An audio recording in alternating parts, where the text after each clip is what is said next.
Welcome, everybody, to the Swiss Army Man podcast, episode 1. My name is Anthony Gordon. Some of you may know me as Tony Gordon, Tone. Also may know me as Patch of Black DFS on Twitter, Flash, whatever social circle you're coming from that have some knowledge of who I am. Thank you for watching episode 1, and hopefully you become a fan and you decide to continue to watching all the way through. So, what this podcast is going to be a long-form podcast once a week, and then try to post something daily, whether that be a 5-minute like audio, I guess, blog essentially of like thoughts, or maybe that becomes a 20-minute one or a 10-minute one or another long-form one because I just had time to do it that day and wanted to, speak my mind. I'm a pretty passionate person when it comes to figuring things out and learning things. And if I find something that I really like, I just dive right into it. So sometimes I have a ton of passion for something, and sometimes I am have like maybe 5 things that I like. But a lot of times it's pretty narrow in the scope of the things that I like to do. But the Swiss Army Man podcast got its name because of basically the way I've lived my entire life, being good at everything, great at nothing. That's essentially been the motto of my life, and it reminds me a lot of a Swiss Army knife. A Swiss Army knife is a tool that has all of these little things, like a little pair of scissors, a little corkscrew, a little screwdriver, a little knife. You name it, it's got that tool in there. And none of those things in that tool are the best at what they do. That knife is not the best knife you can get. That corkscrew is not the nicest corkscrew. Those scissors aren't the nicest scissors, etc. But if you put them all in one tool, they become a really, really cool, intricate, neat, and powerful tool. And that's kind of how I view life. If I have all these little, things that I can add in to make me, then I may not be the greatest at anything, but I can be good at a bunch of things that can make me a better person and be more useful to the people around me. So,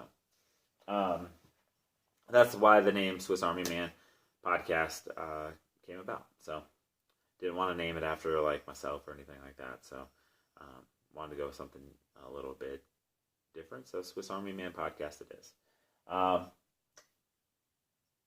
On this pod, we're going to talk a little bit about everything: sports, business, art, music. I mean, really, you name it. Technology, entertainment, comedy. You name it, we'll probably hit on it at some point. That's just kind of the way I am, and the things that interest me, and that's kind of what I wanted to bring into this podcast is a full ability to talk about anything. I've done other podcasts where I maybe pigeonholed myself into what I do, whether that be like health and fitness wise, or a certain sport, etc. Those kind of things, and I just wanted to have the ability to talk about anything that was relevant and made me think, or like it was on my mind, or anything like that. So you may hear. Tune into a podcast, you may hear me talk about the NFL for 45 minutes. You may hear me talk about being a dad for 20 minutes. You may hear me talk about music that I'm listening to, the stand-up special that I just watched.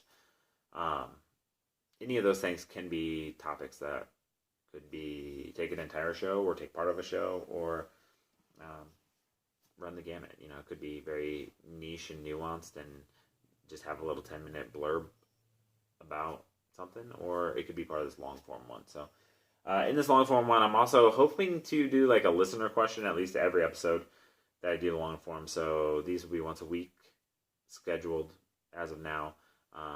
So at least one like listener question a week. I have one for this week sent in. And then also, which will probably be just its own separate thing, as a top 5 something I want to do. I know a lot of people do like their Mount Rushmores and like they talk about, oh, I'm a Mount Rushmore of this. I'm a list person. I like to make like lists of like top fives. I'm a numbers guy, and I'm a visual person, so I like to put all that kind of stuff together.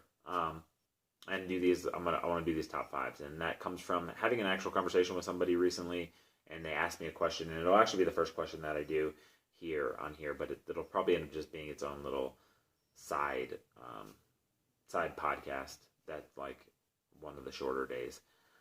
And hopefully I can leave those up to you. I might put polls on the Twitter page that we started for the show, which is at Swiss Army Man Pod, Pod. So go follow that. And yeah, I guess that's really like the introduction.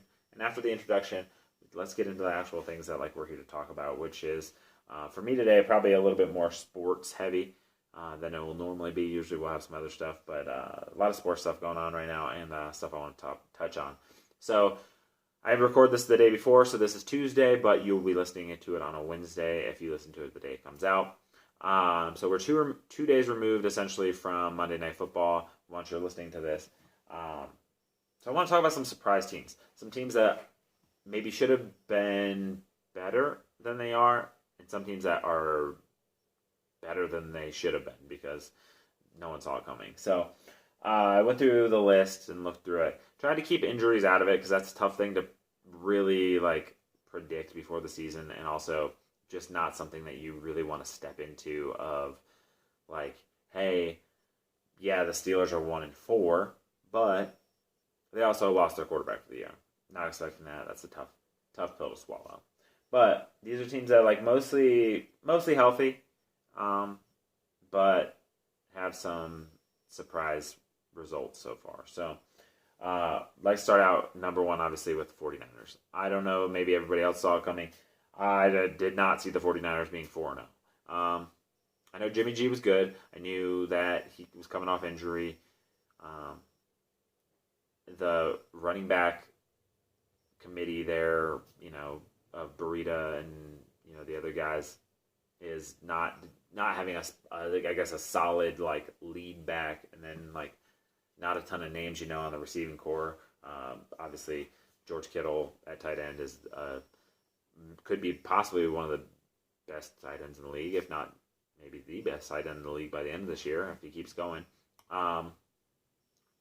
Those are good things. Obviously, that defense, the Bosa kids just crushed Baker Mayfield on Monday Night Football. But I didn't see it coming. So that was a surprise for me. The 49ers definitely trending up. Whereas the next team I want to talk about is the team trending down. Also played on that Monday night game, the Browns. You'd think after the offseason they had where they picked up all of the talent of Odell Beckham Jr. and adding that to, obviously, Laurent Landry, Baker Mayfield coming into his second season after a pretty good rookie season. You got Myles Garrett. A lot of talent on that team, but for some reason they just haven't put it together. The offensive line looked terrible last night, like Swiss cheese. Allowed a lot of sacks, didn't give Baker time to throw the ball. Nick Chubb ran pretty well. He's had a good season also. They just have a lot of the pieces, and they're not, the sum of those parts has not caused the result that I think most people were thinking at this point. I didn't think they were going to be as good as maybe preseason hype brought them to. I think a lot of people were like, oh, OBJ's on the team. Definitely Super Bowl. And I was like, don't want to go that far, but I definitely had them making the playoffs. I thought they would be maybe like a 9-7 team, 10-6 team. They're starting out 2-3, so not as terrible as it could be, but definitely I think a disappointing start to a team that I think most people thought would do a lot better. So trending down on that one. Trending up team that looks good is the Buffalo Bills. 4-1. I know a lot of tight games. I know they haven't scored a bunch of points per se for being 5 games in. I think they have like 93 team points or something like that. So they're not scoring a ton of points, but their defense is holding teams and playing some close games and winning. So the Buffalo Bills are an interesting test case essentially for like going from like a team that no one expected to really do a ton to potentially making a playoff run here. Especially with the Jets and the Dolphins in that division. I mean, that's basically 4 wins for them right there, with how terrible those teams have been this year. The Bills Mafia deserves a team that could go. It's kind of very like almost throwback year. I mean, I was in the peak of getting a youngster being inundated with the NFL and loving it when the Bills made those 4 Super Bowl runs and just couldn't finish it off. So I've always looked at the Buffalo Bills in a unique way and thought they were a team that was good, but just couldn't ever put it together. So the last couple of years where they've been bad, I thought that was going to be again this year, to be honest with you. I didn't think Josh Allen was the end-all, be-all. Obviously, not a ton of like superstars on the team per se. So, very interesting team to be 4-1. Obviously, some of that can be schedule, but I think the Buffalo Bills are surprising quite a few teams. So they're a team trending up. I'll do another team trending up, which is shocking to me that they make this list, and I know they don't have the best record, but the Oakland Raiders are 3-2.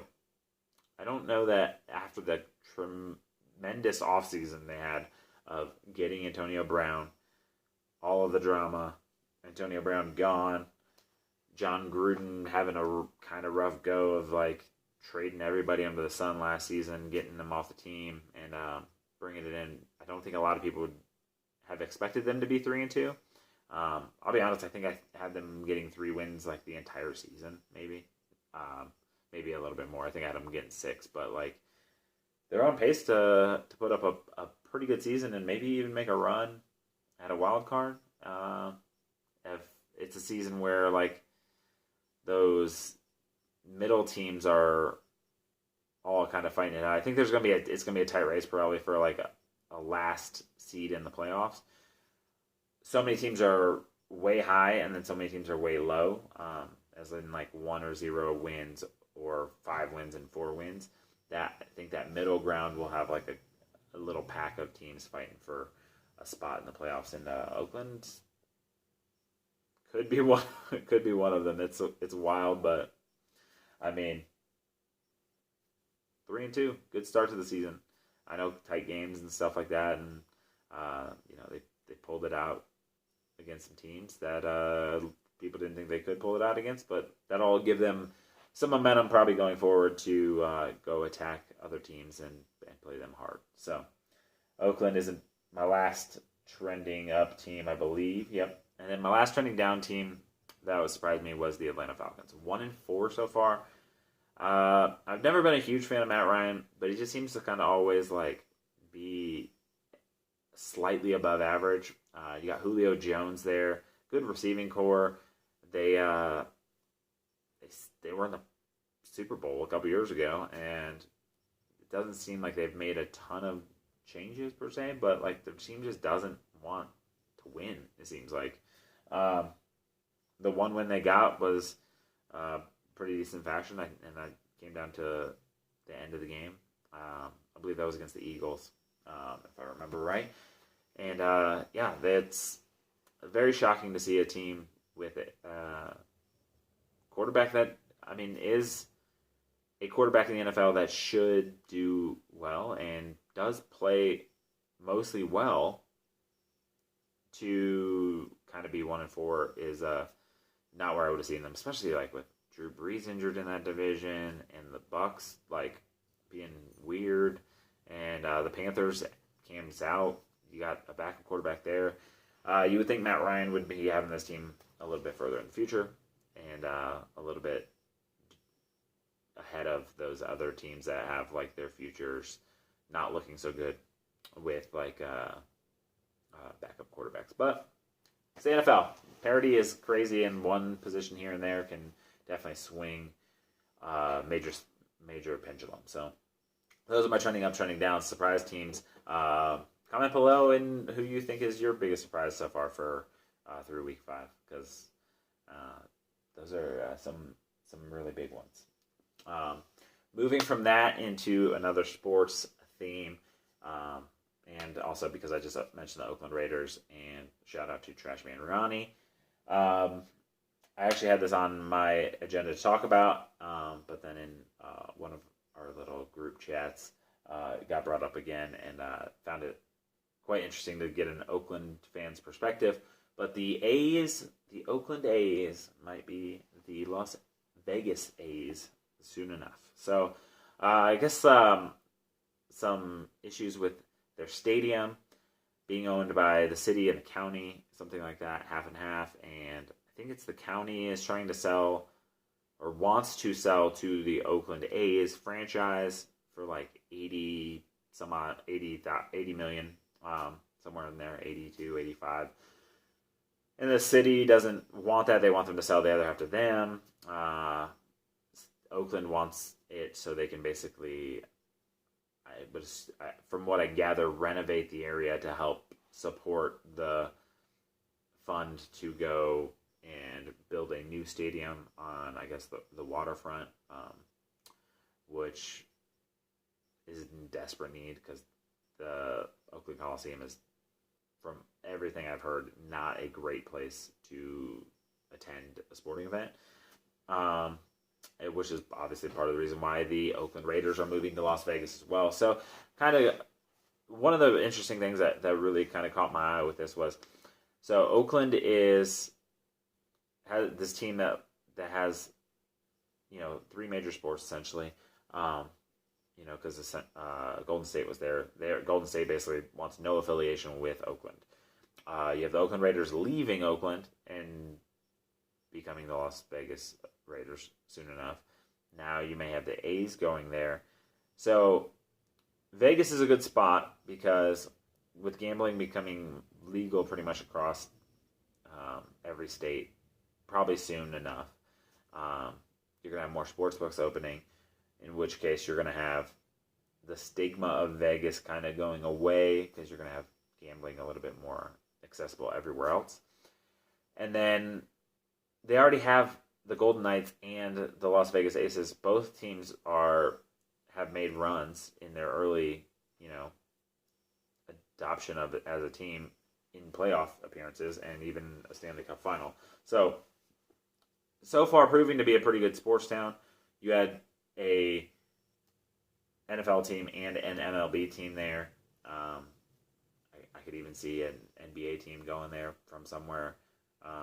Eventually, wouldn't be surprised. So, yeah, Las Vegas is on the come up, and I guess it appears they're looking to get Moneyball over there, old Billy Bean and crew, to come over to Vegas to play some slots. So, if Oakland doesn't get out of its own way, they're going to end up with almost no teams, basically. And that'd be a shame for Oakland because, as I grew up, Oakland was always a very prominent baseball team for us. I mean, Raleigh Fingers, Ricky Henderson, Dave Henderson, those Mark McGuire, Jose Canseco, Bash Brothers was an iconic part of my youth. So seeing a team not in Oakland there, in Oakland A's, would be very surprising. They had the pitching staff of Mark Mulder, Barry Zito, Tim Hudson for a while there. I mean, they've had some good runs as a team, and it would be a shame to see them leave. Jason Giambi, and just keep naming all these iconic Oakland players, but they just never really fully put it all together. So, looks like the days might be limited for Oakland to have a baseball team, and that's coming pretty much from, I guess, this is where I wanted to shout out Trashman Ronnie. I guess these have been rumors throughout the years that Oakland may move, but I guess it's with this lawsuit, I guess it's a little bit more serious than it has been in the past. So this is a little bit more intense than it has been in the past, where the rumors have swirled around Oakland not being in Oakland anymore. So moving on to that, and because I just mentioned it a little bit ago, WNBA. I am a huge WNBA fan. I know some people are either making fun of me right now, or are like, hell yeah, sweet, another WNBA fan. WNBA for me is on the rise. I know a lot of people it's not quite in their consciousness. That was terrible.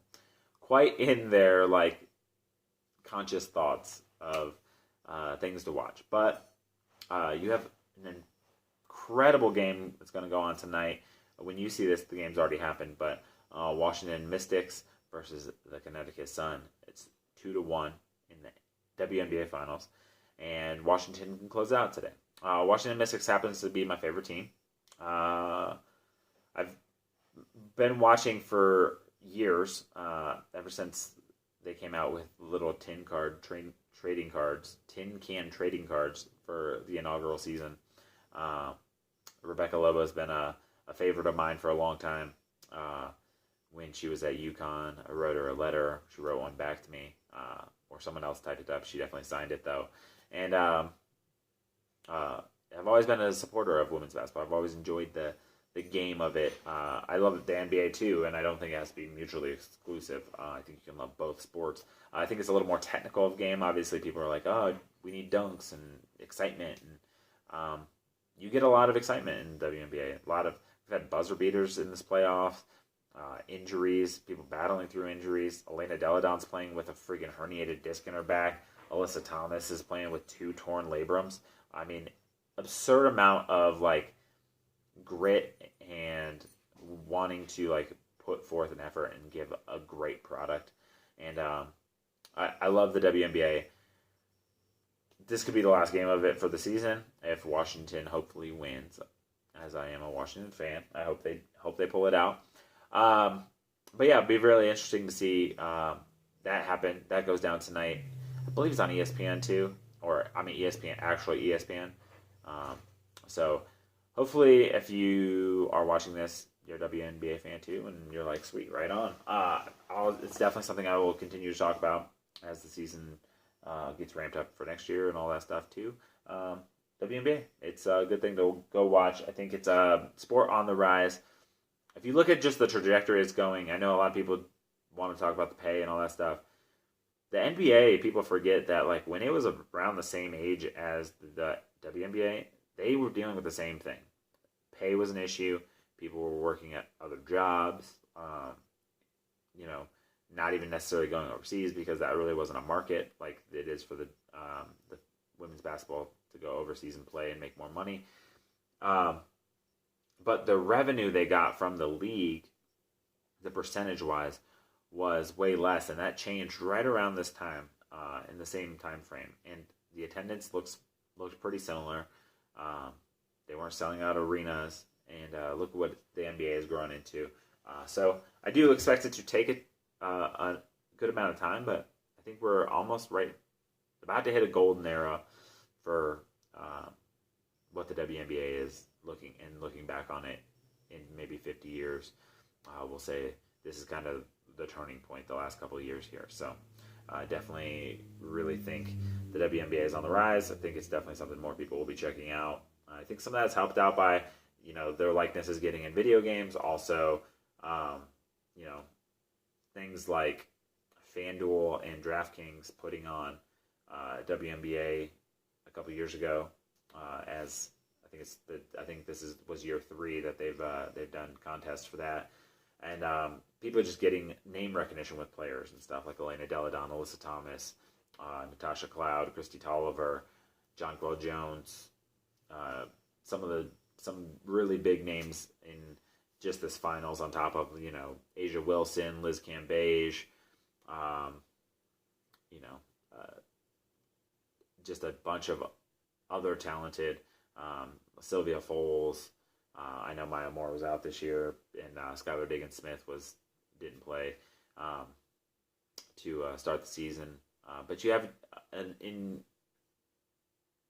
a ton of talent in the league already, plus an influx coming in of some really talented players. And I think it's just kind of creating this like quiet, perfect storm of a boom that's about to happen. And I've been here for it, and I love it. And hopefully you guys like to hear me talk about it because it'll be something that I will definitely talk about.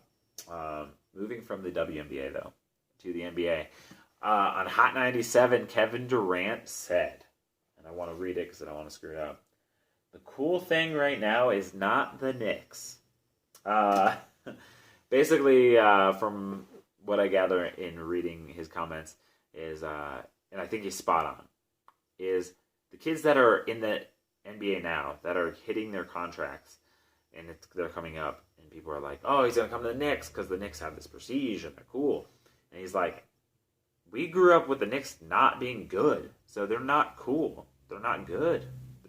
Like, there's no prestige there. Like, the shimmer is off. There's no, like, nothing exciting about New York for the Knicks to go there and make it a viable thing.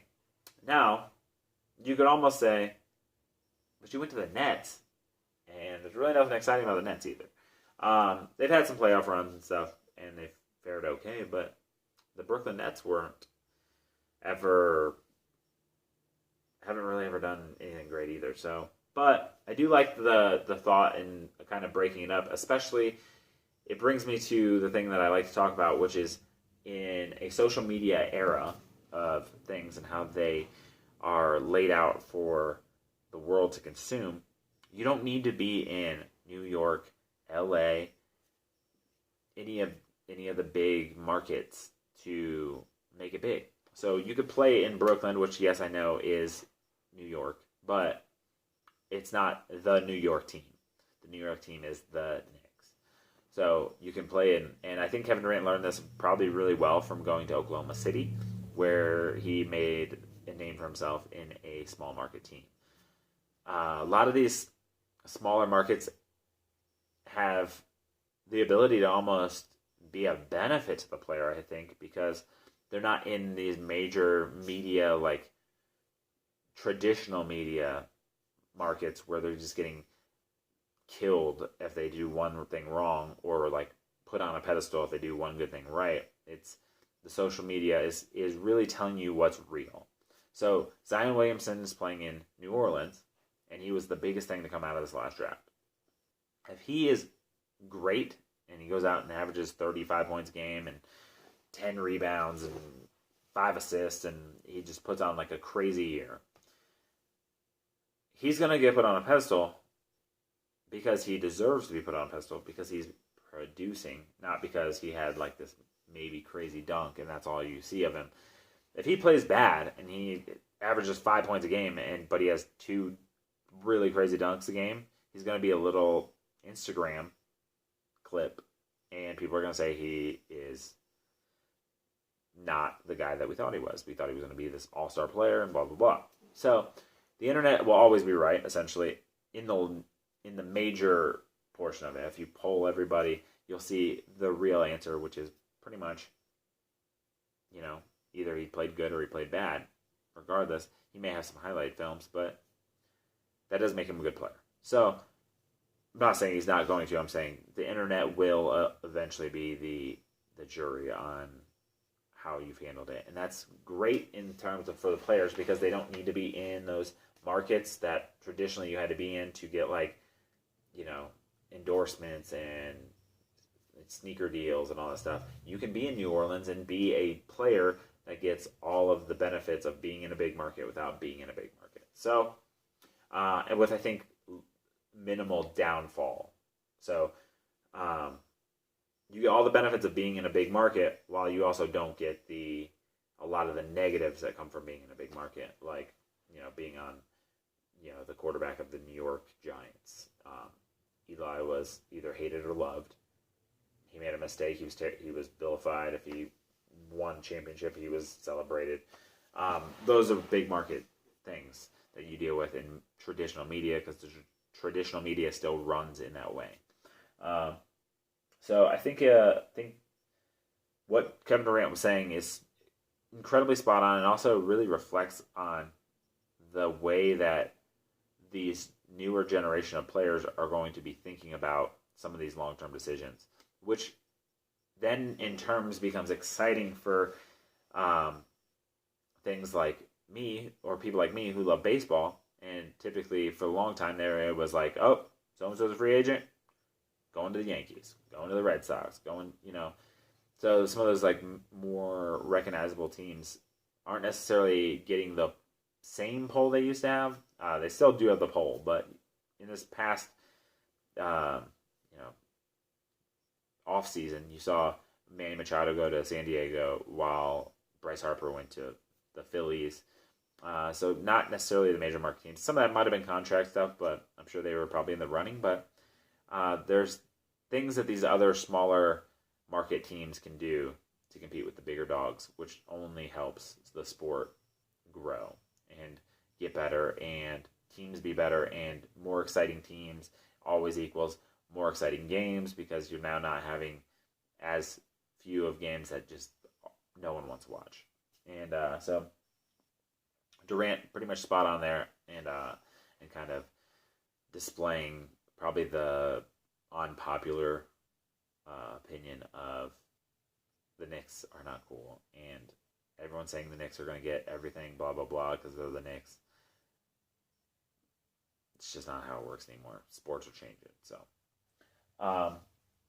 So after that, we got other cool interesting news. So I was reading that the PlayStation 5 announced its release. It's going to be released late 2020.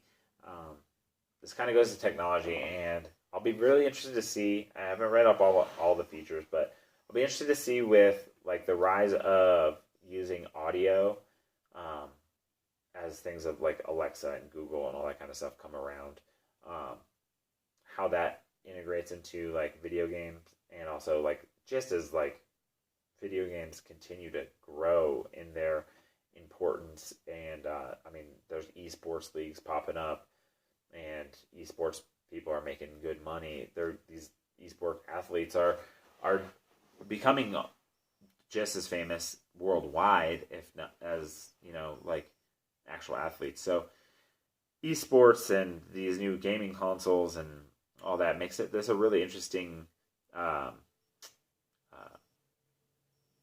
set of times for a gaming system to come out, because never really before has a gaming system been produced where it's like this thing could be the base of everything. So when you go put out like a PlayStation 5 or whatever, Xbox thing comes out next, or you're gonna have these games obviously probably having better ability to be more visually appealing, more than they already are, and then also on top of that, a whole new brand of games and the way you can play them with like voice activation and all that kind of stuff.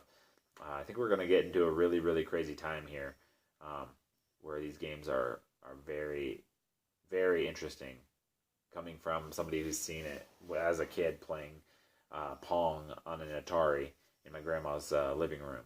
What you see now is a completely realistic and real version of the things that you could only dream up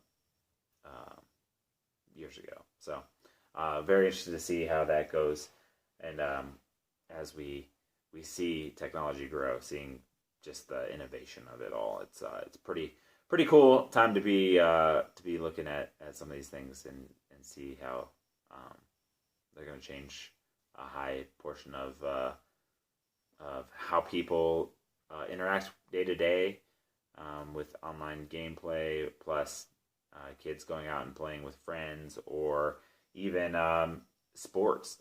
With the emergence of esports, it'll be interesting to see maybe not so many now, but eventually there's going to be a kid like Zion Williamson who wants to play esports instead of play basketball, and that'll be an interesting time to see as those things pop up. So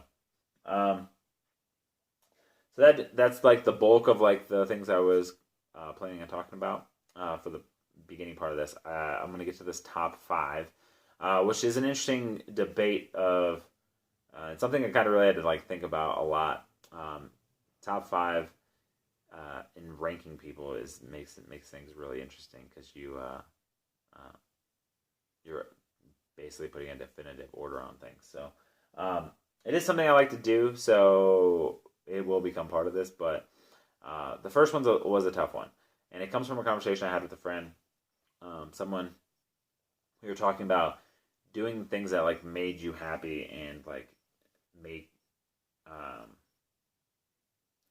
and just finding who you are as a person and kind of who got you there. So for me, the question was basically asked, who are the 5 most influential people in your life and why? I had to really think because it was tough. I can become a creature of the moment, so I can pick just people now. I could also think of people who maybe didn't have as much influence on me as I really think they did, or vice versa.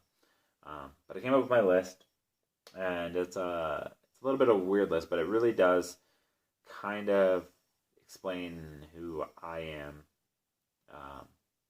which works really well for the first episode where you're maybe getting to know me. So, number 5 on my list is Chris Carrabba. Chris Carrabba is the lead singer of Dashboard Confessional. He's also the main songwriter. I found Chris's music when I was a 17-year-old, late 17-year-old, early 18-year-old. And it was life-saving. I mean, music was life-saving. I had a very low point in my life and played Dashboard on pretty much repeat for a long time. I learned how to play guitar and write songs because I really enjoyed watching what they did as a band and doing things. And that led me to finding enjoyment outside of sports for really the first time in my life. I thought I was a jock and I was like just a baseball player. Like that was how I would identify myself as a baseball player. And Chris Carrabba kind of came along and with his music and really touched a spot in me that was something that I needed to get kind of unlocked. Doors that needed to get unlocked and a lot of introspection and thinking of through myself and who I was and who I wanted to be and how I would represent myself as a person. Art and music are a big part of my life to this day, and I love that. I found that through a band that I still love to this day. I still play the records, and they're actually on 20 years right now. 20 years of being a band. So I found them very early on, and they were mine for a while there. So I enjoy that they found lasting success and lasting ability to continue to grow their fan base as well as appease a fan base that's already out there. So Chris Carrabba, number 1, or number 5, because I'm going 5 to 1, but number 5 really formed who I was as a really fresh adult, number-wise, as being an 18-year-old, really fresh adult, and helped mold who I am. So, number 2 will be somebody that I've been listening to for a couple years now, but really has a lot of thoughts that make me think very deep about a number of things, like from business to relationships to parenting, and that's Gary Vee. Gary Vee is, as most of you might know or should know if you're on any social media platform, is a very inspirational person who is a tremendous entrepreneur, has the motivation to want to buy the Jets at some point in his life, and finds the things he loves, and he triples down on the things that he's good at, and he doesn't necessarily worry about things that he's not. He more so empowers the things that he is.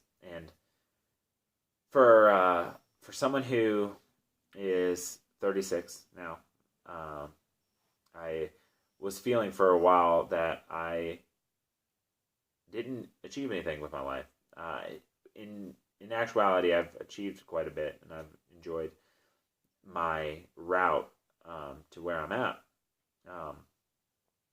I've done more than most people, and that's something that like I had to come to terms with because I didn't achieve the goal that I wanted to achieve per se, but I achieved a lot that a lot of people would be proud of. So for me, I had to kind of come to terms with it, and finding Gary Vee and listening to him talk and explain that like 36 is not very old. Like you're gonna have lots of lifetimes left to achieve the things that you want, and that's really kind of put me on a path of working hard and finding things that I truly do love, and I think I've done that in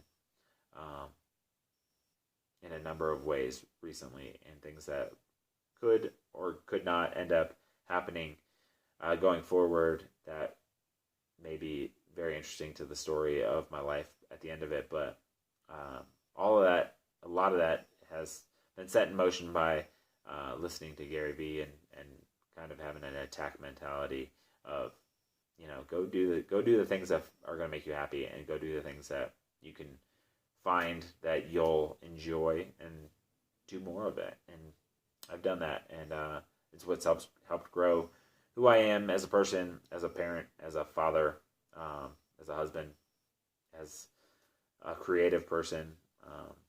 You name it. It's given me the okay to really like be a nerd sort of in a way for things that I really like. Before, as people were like, oh, we got to do this, got to do that, got to do this. This is cool. This is not cool. I think the things that if you find the thing that you really like and you really love, that's cool, and you can actually make something happen from that, no matter what. As long as you actually have a genuine love for that thing, you can monetize it. You can do it for fun. You can do it to replenish your happiness. All of those things. So Gary Vee, really important in helping me as I would say, mid-30s person in growth. And next on the list is Pat McAfee. Pat McAfee is, I debated to put him first, but there was that weird part of me that was like, without having, I would say, a real, genuine daily interaction with somebody, thinking of putting them in front of somebody that could that can impact your daily, which Pat McAfee in a way does with podcast content, all that stuff. As many of you know, and probably have come here for, you know that I do a lot of graphics or videos or just weird stuff to promote the Pat McAfee Show and Heartland Radio 2.0, and I enjoy those things, and those are a daily thing for me, and those things that have fed into who I am as a person, and then giving back to feeding into the growth of that has been something that I do for fun, and then could turn into a job, which goes back to the Gary Vee thing and finding something that you love and turning it into monetizing it. So at some point I get paid to do that stuff, cool. As if you're watching and you're a Pat McAfee follower, you know we had a radio interaction where Pat told a lot of people that he plans on hiring me at some point in the future, and that would be really awesome if it happens. It's something that is definitely a dream job. That's a dream opportunity. Something that I wouldn't take lightly when and if it happens. Since getting hurt playing baseball, I haven't found something that I really, really have a passion for in the same way that I have a passion for promoting and marketing and creating in this genre. And a lot of that has come via the Pat McAfee show. And that's an important part for me. And somebody who did it on a grand stage, and I can kind of see a little bit of myself in Pat. I don't know that looking back, baseball, which was my sport, had I made it there, I wouldn't have done something similar to Pat. Maybe left early and lost a love for it, based on the inner workings and how business works. I am somebody who's very self-motivated, and I do things a little bit outside the box, and that's really a theme of actually the three people that are on this list already. Chris Graba, Gary Vee, and Pat McAfee have all kind of done it on their own terms. They shouldn't technically be where they're at if they played by the social norms and didn't step outside the box. And that's a big thing that I've realized, and a lot of the people that I look up to is they did it on their terms. And so I'm doing things on my terms. That's one of the things I'm looking forward to really attacking and going for, is doing things on my terms and for who I am. Because ultimately, at the end of the day, you have to be happy, and I think that's a big thing that I've gotten from Gary Vee and Pat McAfee. You hear him say it a lot.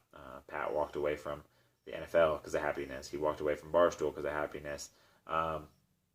He's doing the things that really push him because it may be strenuous, but it's causing him happiness. He's achieving things that he wanted to achieve.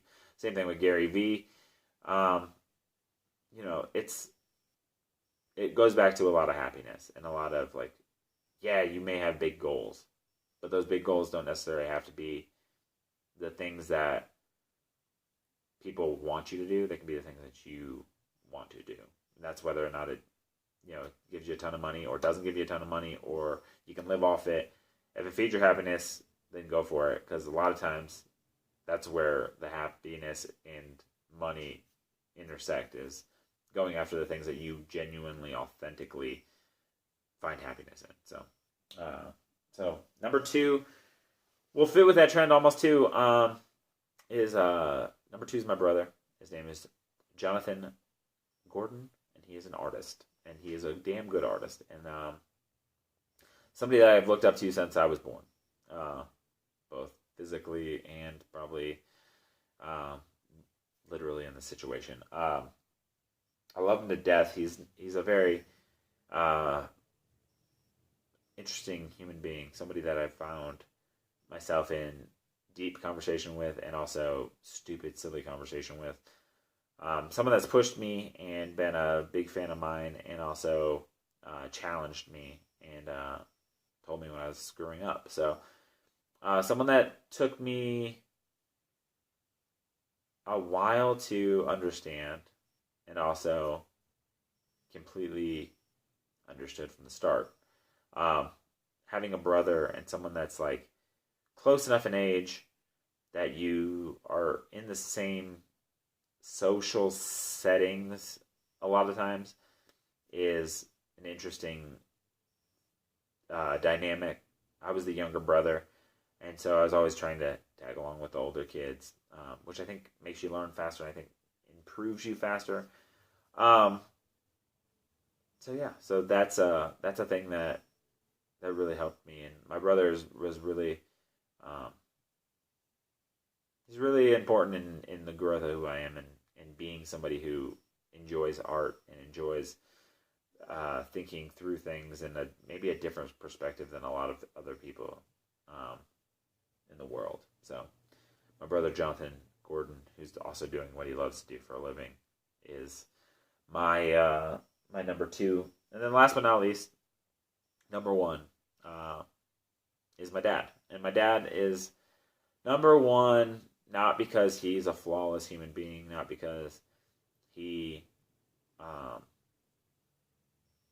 is always there, if I needed him, for the most part. He was a person who I've had a number of different relationships with just in the span of our being relationship. My dad was military for a number of years. We moved a lot. He wasn't always around because he was out trying to be a person who supported his family and made the best for his family and busted his butt. And I, as a selfish kid, was like, I want the time. Where's the time? Why isn't he here? And looking back, I understand it, especially now being a father myself. I can understand, not being able to make it to everything, or being gone for a while, or not being there physically for somebody, but also still being there, maybe that being financially, emotionally, mentally for somebody. My dad taught me a lot of things. He taught me a lot about being a person who worked through hard things and made it to where they wanted to go. I think one of the people that in my life has challenged me the most. He didn't tell me that I was the best. He didn't tell me that I was gonna make it. Didn't tell me I was gonna succeed, and that produced a fire in me to want to succeed and do it on my own terms and work hard and achieve something and be proud of the thing that you achieve because you're moving forward and doing things that you love. So it goes back to that theory of doing things you love and doing it for the right reason. My dad is a man that I will aspire to do a lot of the things that he did and achieve in life because he's done some really cool things, and one of the most important for me is obviously being my dad. So I appreciate that he was always there, and took a lot of crap, honestly, from me in my younger years, and wasn't always the biggest fan of him, but I think that's because a lot of me and him are similar, and we butt heads. So, but in butting heads, we also were able to get to a place that is a place of love and admiration towards each other in who we are and who we are becoming and who we will be going forward. So, love my dad to death, and very proud to be his son. So, those were my top 5 people who have been the most influential on my life, especially as it currently sits. I would definitely sit down and have a beer with all of them, and definitely thank them in person. Hopefully, I know I've thanked at least 3 of those people in person, and maybe I'll have a chance of thinking the other 2 at some point. Alrighty, that leads us to the end of the show, which is we're going to end on a listener question. A question from one of the listeners at Brent J. Powell on Twitter. Super awesome guy. I've done a lot of interaction with him on Twitter. Really cool human being. So I appreciate the question, and I thought this question was really interesting. So I definitely wanted to use it. I was going back and forth between like 4 questions, but then when he sent me this, I was like, that's probably a good one. So the question he asked me was, if you had to pick a new decade to start over in, not picking the current one that we're in, which one would you pick and why? And so for me, I did a little bit of thinking, and I kind of came down to 2 choices, but I'm pretty much narrowed it down. I've narrowed it down to 1. So the weird part of me likes to overcome things. So I don't know which decade it would technically fall on, but I would say like the 1920s was one of my options. I was thinking, obviously,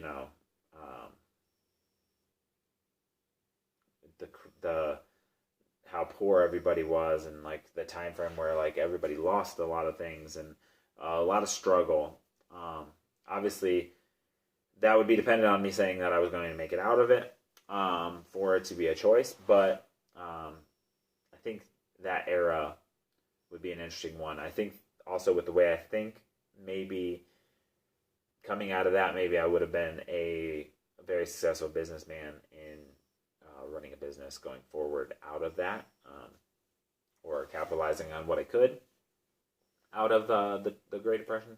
But yeah, that was my first original thought, and then I think my actual answer is going to be 1970s. The 1970s was an interesting time. I was born in the 80s, so putting myself 10 years back seems very, very probably strange to a lot of people. But if I could have started in that decade, I think for the same reason as the 20s, I think I would have come out of it as a very successful business person, because I was always very early on things. My first YouTube account I started was like right towards the very start of YouTube.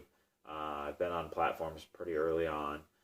I also understand technology, and I think the things that the generation from like the 70s, like maybe like even the mid 70s, if you got to get a little specific, is they know how to use technology, but they also have the hard work aspect from the generations before. So I think that makes that era probably like 1975 to 1985. I think a lot of people who fall in that have this similar mentality. At least the people that I've been around working with and stuff fall sort of in that category. Even maybe a little later, maybe like mid 70s to like the end of the 80s. People born in that era tend to have a ability to adapt to the new while still maintaining some of the old, and it creates this good combination of having done a lot of the stuff that technology makes easier, so understanding how hard it is and how important it is to have that, while also being able to use the new to make it easier, and then go back and do the other things that we find hard or found hard during, before not automation, but before technology made things easier, and then keep coming up with ways to make those things better and also adapt to the growing use of technology. So, to answer your question, Brent, I'm going to say 1970s. The fact that it would put me in my 40s probably right about now, and probably, hopefully, a little further along to where I'm hoping to be in 10 years myself. So, hoping to, figure out how to use the technology that I'm good at already, as well as the hard work mentality that I come into things with, and make that a perfect combination of awesome. So, yeah, 1970s would be my answer. That was a good question. Please send any other questions. You can either DM at Swiss Army Man Pod on Twitter, at Patch of Black DFS Twitter. I just opened up my direct messages. Or I usually am going to probably post stuff and comment in the comments with questions if you really want to too. So we'll have one every week, and we'll see what kind of funny things we can answer. So that'll be all for the first episode. Hopefully you enjoyed it, and hopefully you'll continue to come back and see the shorter ones, the longer ones, the goofy conversations, and everything in between. So that's it for episode number 1 of the Swiss Army Man podcast. See you later.